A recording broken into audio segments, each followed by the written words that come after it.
Without further ado, I would like to welcome Festival Winds under the direction of Miss Janey Akagha.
First piece brought back some fond memories of Friday nights and Saturday afternoons at your favorite football game. That was on Wisconsin, arranged by Lavender. As I programmed this piece this summer, I was inspired by the election year we would be in, and instead of highlighting any politics or political candidates, I was inspired instead to think of America in a broader view. And I hope today, as we experience America and the music that comes from this place in this broader view, I hope we would all experience the work of unity. Our next tune is called Appalachian Hoedown. And I'd like you to imagine for a minute you live in the Appalachian Mountains and your best friend just tuned up their fiddles and you grabbed your washboard from the kitchen. We're all heading to a clearing in the woods for a hootenanny, which I've heard that word my whole life, and I never knew hootenanny means informal musical gathering for folk music and dancing. So there you go. Maybe you learned that with me today. So we're about to have a hootenanny up in this place, and the hope here is that we can experience and celebrate the culture and the community that's found informally within the places we live.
Shenandoah, and I think we can all recognize this familiar folk song, and actually probably one of the most popular shanties.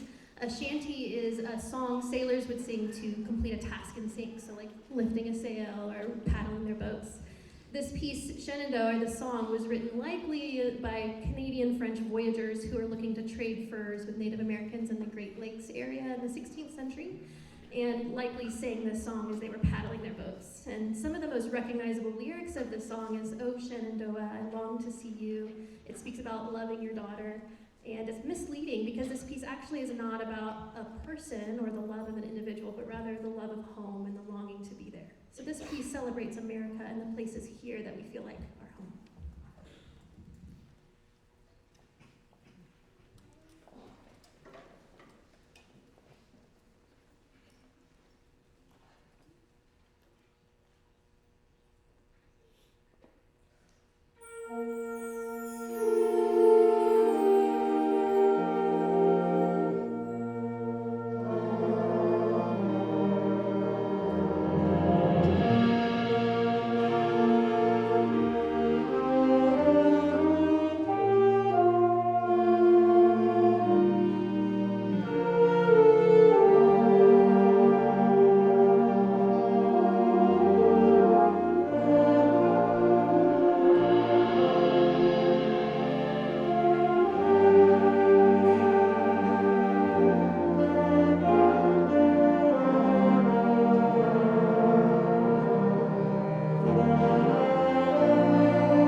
Our next piece is titled Ghost Lights from the Brown Mountains in North Carolina. The ghost lights are actually, onlookers have made claims that for centuries they can look across the mountain range and see lights flashing colors, blinking, moving, and then they disappear. And there's been lots of explanations for this, or theories. Some scientists say people just don't realize they're seeing a car moving through the mountains, or an onlooker with a big flashing beam light. Others say maybe it's gases, natural gases in the area, and there's even a legend that says it's a Cherokee maiden looking for her husband who was lost in war. So there's no real conclusion. I wonder, has anybody in the audience gone to the Brown Mountain Lights to look at them? I know there's at least a student on stage who has. Anyway, this piece is a lot of fun. I would like to give a warning that we will have flashing lights in this performance, so if you're a photosensitive viewer, please be warned about that. But I hope you enjoy it. This piece is scheduled in this concert to celebrate and reflect the natural wonders, maybe the paranormal experiences, but all the things that we can't control or contain or understand. And we get to celebrate the beauty and the magnificence of that. Thank you.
Before we play our final tune, I'd like to thank the newest member of our Festival Winds team, Miss Jamie Hale, joining us in the saxophone section. Yes. It's a dream come true to be able to make music with Jamie by my side, and we've never been able to prepare 5 pieces for a concert before, and that's due to the work and the additional help of Jamie Hale. She's just been excellent at carrying at the heart level and the musical level for each child, and grateful to have her here on this team. Our final piece is titled Scream by Randall Standridge. This piece was actually written in a project called the Unbroken Project. He created this project to highlight mental health, and the idea behind Scream is the awareness that we all have feelings, and it's best not to repress them, to stuff them in, or to hold them back and then paint the way that we experience the world through them.